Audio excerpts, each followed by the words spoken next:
All right, today we're learning about oxidation numbers. My hope is that by the end of class, you will be able to assign oxidation numbers to elements and compounds, and then also do the reverse process where if you are given the name of something using the stock system, and so you know the oxidation numbers of something, just like an ionic compound, you should be able to reverse engineer the formula. Okay? All right, first we have to start with what is an oxidation number. So when we have ionic compounds, it's really easy to tell the distribution of electrons. Okay? You just look at the charges, right? You can tell who has more electrons, who has less electrons. It's very easy to keep track of. Charges indicate which atoms have possession in quotation marks, because atoms are not really people, so they don't really possess things, but having possession of those electrons. The thing about ionic compounds is that charges are actual physical properties of electrons. You can use scientific tools to measure these properties of an atom. If an atom has a charge, you will be able to detect it. And that's an important distinction, making it now so that I can come back to it in a minute when we talk about oxidation numbers. Okay? In covalent compounds, it's much more difficult to keep track of where the electrons are. Okay? Scientists developed a way of indicating relative electron distribution in molecular compounds and in polyatomic ions, and they call it oxidation numbers, or sometimes you'll hear people say oxidation states instead of oxidation numbers. It means the same thing. An oxidation number is defined as the charge that an atom would have if the compound was composed of ions. So we know that these atoms don't actually have a charge. You cannot actually measure it. But if they were forming an ionic compound, what would their charge be? That's what its oxidation number is. Unlike charges in ionic compounds, oxidation numbers are a construct. They are a sort of bookkeeping device created by scientists. You cannot measure the oxidation number of a compound or of an atom because it's not a real measurable property. It's just a tool that scientists use when we discuss them. So that's why I made such a big deal about charges being measurable, okay? We have to remember that distinction between ionic compounds who have measurable charges and covalent compounds who don't have measurable charges. They have oxidation numbers assigned to them by scientists. Even though they're fake, that doesn't mean they're not useful. In fact, the reason we created them was because it is useful to keep track of the general distribution of electrons in compounds. It's helpful to name them, it's helpful to write their formulas, and it's helpful to balance those chemical equations. They are also useful in studying certain types of reactions, oxidation-reduction reactions, which we're going to learn about at a later date. Okay? Assigning oxidation numbers. There is a list of rules. Okay? We use atoms' relative electronegativities to assign oxidation numbers. What I mean by relative is you don't need to know the actual numerical value, you just need to know which one has a greater electronegativity. So this is where remembering your trends of electronegativity on the periodic table becomes useful. Electrons are assumed to belong to the more electronegative atom in each bond, and therefore we can pretend what charge they would have if this was an ionic compound instead of a covalent one. Specific rules for oxidation numbers are as follows. Rule number 1, the oxidation number of an atom is 0 if it's in a neutral substance that contains atoms of only one element.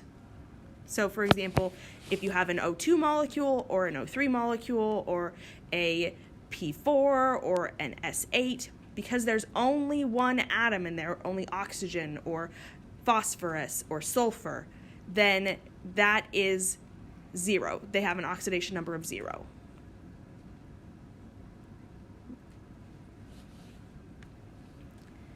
The more electronegative element in a binary molecular compound is assigned the number equal to the negative charge it would have as an anion. So in this case, in our fake ionic compound that we're making out of this covalent compound, the more electronegative element would be the anion. The less electronegative atom is then assigned the number equal to the positive charge that it would have if it was a cation. So again, in our fake little ionic compound we're creating, the less electronegative atom becomes your cation. Fluorine always has an oxidation number of -1 because, if you remember, it's the most electronegative atom. And oxygen will usually have an oxidation number of -2 in almost all of the compounds that it forms. However, when it forms a peroxide, when it's with oxygen, it's going to have an when there are multiple oxygens with hydrogens, then it forms a -1 oxidation number. And when it forms compounds with fluorine, then its oxidation number is actually positive, because oxygen is one of the few atoms that's more electronegative than fluorine is one of the few atoms that's more electronegative than oxygen. Hydrogen is going to have an oxidation number of +1 in all of its compounds, because it's not very electronegative. When it contains elements that are more electronegative than it. If it's in a compound with metals, who are usually not quite as electronegative, then it's going to have an oxidation number of -1.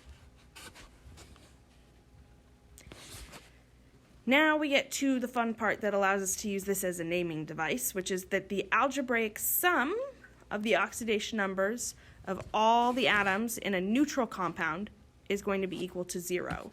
So just like when we match up charges in an ionic compound, when you match up oxidation numbers in a covalent compound, they should balance out. And in a polyatomic ion, the sum of all the oxidation numbers should equal the charge of the ion.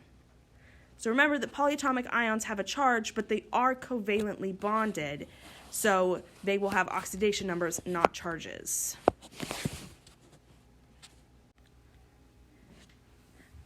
A monatomic ion has an oxidation number that's equal to the charge of the ion. Examples: sodium, which is a +1 ion, calcium, which is a +2 ion, and chlorine, which is a -1 ion, have oxidation numbers of +1, +2, and -1. So pretty easy to remember. How about a little practice? You have 3 compounds on your paper. I would like you to try to assign them oxidation numbers. Okay? To each atom that's in it. Just give it your best shot. Follow the rules. See if you can't figure it out. And then we'll do them on the board. Okay, so what you're going to want to do is you're going to want to take the compound, okay, and you're going to want to start with known oxidation numbers. So we know fluorine's oxidation number is always what? -1. So we're going to put that above it, okay? Great. Awesome.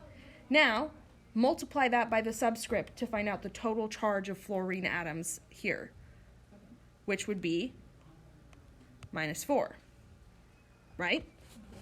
Which means that the carbon atom needs to contribute +4 to balance this.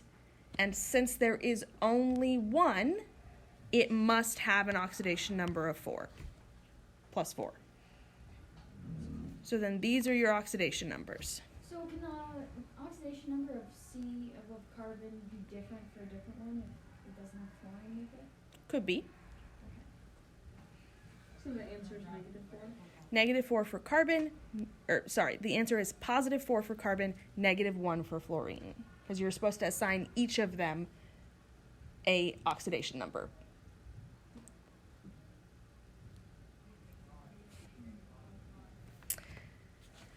Okay. All right, let's do the next one. Let me erase my writing. All right, HNO3. We want to start with known oxidation numbers, right? So are there any that we know here? Oxygen. H is going to be what? +1. Okay, what else? Oxygen is -2. Okay, oxygen is usually -2. Okay. Anything else? Well, we know it's -2 because this is in a peroxide, right? So when we take -2 times 3, we get -6, and this is +1. So to balance this, what does the oxidation number of nitrogen need to be? Yep. Ding, ding, ding. +5. So you start with the ones you know, and then work backwards to get the ones you don't. So we have +1, +5, and -2 as our oxidation numbers for this molecule. Wait, how did we know that nitrogen needed the +5? Because when you take the -2 times 3 oxygens, you have a -6 total negative charge. So to balance that, because we only have a +1 from the hydrogen, we need an additional +5 from the nitrogen. Oxygen is not -2. If you flip on back to the rules, it's not a -2 when it's in some peroxides, and when it combines with fluorine, it's actually +2. I misspoke earlier on that. So we know it's a -2 because this is not a peroxide. So if it's in a peroxide, it's going to be -1, not -2. If it's not in a peroxide and it's not combined with one of the halogens, like fluorine, then it's going to be -2. If it's combined with something more electronegative than it, like fluorine, then it's going to be +2 instead. Because we're giving it the charge based on what its charge would be if it was forming an ionic compound. And oxygen would need to gain 2 electrons to get to 8, right? So that's why it would be -2. All right, let's do this last one. So we have a polyatomic ion, PO4, which is phosphate, I think. I might be wrong. And then that means it has a charge of 3-. So what that means is that instead of totaling to 0 for this one, we're totaling to -3. So -3, not just 3? Not just 3, -3 specifically. Okay? So that changes things a little bit. Okay? Let's start with some known charges. Do we have any known charges here? Oxygen. And what is oxygen going to be? -2. Yep. Not paired with a halogen, not in a peroxide, so it is -2. Okay, which means we have a total what? -8. And in order to get to -3, what do we need to add to that? +5. And are there more than one phosphorus atom here?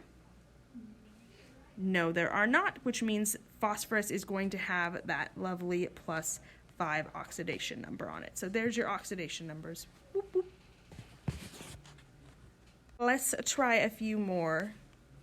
You are going to do, for me, oxidation numbers for S2O3, KClO3, and 2.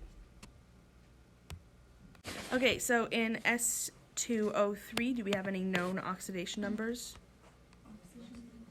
Oxygen, which has -2. So in total, it's going to be -6, which means we need a balanced total of +6 over here.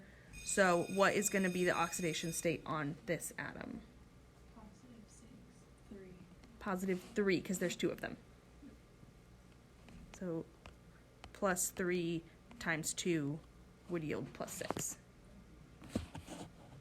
That was your bell, so we'll have to start and pick up with this tomorrow. And we can do more practice until it clicks and makes sense and is easier, okay?